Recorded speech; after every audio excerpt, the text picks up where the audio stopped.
आप देख रहे हैं अल्फा डिफेंस हिंदी में आपका स्वागत है। आज के इस वीडियो में हम लोग बात करेंगे भारतीय वायुसेना के लिए बनाए जाने वाले LCA Mark 1A के बारे में। देखिए, पिछले कुछ समय से हम लोग इस एयरक्राफ्ट के बारे में बिल्कुल भी बातचीत नहीं कर रहे हैं क्योंकि लगभग 100 दिन से ज्यादा हो चुके हैं और अगला GF404 इंजन अभी तक नहीं आया। हालांकि HAL के CMD ने ये चीज क्लियर कर दी है कि उनकी तरफ से मिसाइल टेस्टिंग कंप्लीट कर ली गई है और वो भारतीय वायुसेना के साथ में बातचीत कर रहे हैं ताकि 5 एयरक्राफ्ट की डिलीवरी को लेकर कॉन्वर्सेशन आगे बढ़ सके। हालांकि आपको यहाँ पर 2 चीजें समझनी पड़ेगी। इस समय यूनाइटेड स्टेट्स ऑफ अमेरिका लगभग 2 वॉर में एक्टिवली इन्वॉल्व है, एक यूक्रेन में और दूसरा मिडिल ईस्ट में। ऐसे में उनकी नंबर 1 प्रायोरिटी एनीवेज उनका डोमेस्टिक मार्केट होगा और वो अपने सारे रिसोर्सेस उधर एलोकेट करेंगे। यानी कि आने वाले समय में टियर 1 लेवल पर और टियर 2 लेवल पर GE की प्रॉब्लम्स बढ़ेंगी और क्योंकि GF404 उनकी बहुत बड़ी प्रायोरिटी नहीं है, इस वजह से यहाँ पर कॉम्प्लिकेशंस आगे बढ़ती चली जाएंगी। हालांकि यहाँ पर यह भी समझना जरूरी है कि GE की तरफ से इस लाइन को रीस्टार्ट करने के लिए एक डिसेंट इन्वेस्टमेंट किया गया है और वो लोग धीरे धीरे ड्रिप करते हुए डिलीवरी करते रहेंगे। लेकिन अगर हम लोग अज्यूम करते हैं कि वो लोग अपनी वॉर के ऊपर हमारी डिलीवरी प्रायोरिटाइज करेंगे तो हमारे हिसाब से वो डिल्यूजन होगा। एनीवेज, ये परेशानी हम लोग काफी पहले से जानते हैं और इसके बारे में हम लोग काफी बातचीत कर चुके हैं। लेकिन एक और परेशानी जो आने वाले समय में भारत के सामने आने वाली है वो है इजराइल। देखिए, ये चीज हम सभी जानते हैं कि यूक्रेन के बाद में भारत सबसे बड़ा डिफेंस इंपोर्टर है और भारत जो सिस्टम्स इंपोर्ट करता है उसमें बहुत बड़ा चंक इजराइल से आता है। करंट LCA Mark 1A की अगर बात की जाए तो इसमें जाने वाला एसा रेडार और इलेक्ट्रॉनिक वॉरफेयर स्वीट दोनों इजरायली ओरिजिन के हैं। हालांकि इनको भारत में असेंबल किया जाता है लेकिन इनके क्रिटिकल कंपोनेंट्स अभी भी इजराइल से ही आते हैं।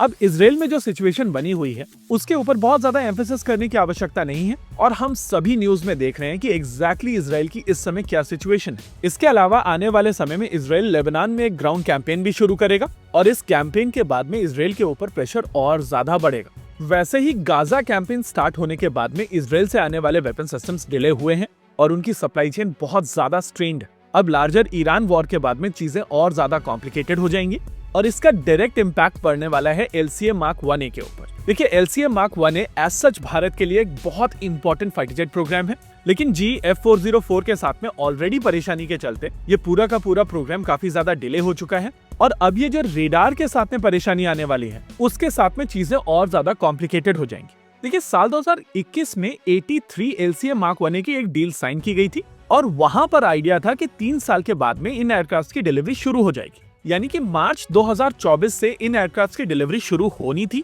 और डील के हिसाब से 16 एयरक्राफ्ट पर ईयर डिलीवर किए जाने थे। हालांकि प्रोडक्शन में आमतौर पर इनिशियली ये स्टार्ट थोड़ा स्लो होते हैं और इवेंचुअली पिकअप करते हुए sustained rate 16 aircraft per year का ही होता है। इस समय हम लोग 2026 के मार्च में हैं, यानी कि इनिशियल प्लान डिलीवरी डेट से लगभग 2 साल हो चुके हैं। वेट, लगभग नहीं, पूरे 2 साल हो चुके हैं। इंजन डिले टोटल 3 साल हुई है और एयरक्राफ्ट डिलीवरी 2 साल डिले हुई। वहीं दूसरी ओर इनिशियली प्लान था कि पहले 20 एयरक्राफ्ट के बाद में 21st unit onwards LCA Mark 1A के ऊपर उत्तम एसा रेडार और स्वयं रक्षा कवच, जो कि इंडिजिनस तौर पर डेवलप किया गया इलेक्ट्रॉनिक वॉरफेयर स्वीट है, उसको ऐड किया जाएगा। रिक्वायरमेंट के हिसाब से ये दोनों ही सिस्टम डेवलप कर लिए गए थे, लेकिन DCPP उस लेवल पर मैन्युफैक्चरिंग नहीं कर पा रहा था जिस लेवल पर मैन्युफैक्चरिंग की आवश्यकता थी। एज सच, अगर LCA Mark 1A प्रोग्राम के करंट स्टेटस की बात की जाए तो अभी तक भारतीय वायुसेना को ये एयरक्राफ्ट डिलीवर नहीं किए गए हैं और प्रोग्राम में पूरे 2 साल की डिले हो चुकी है।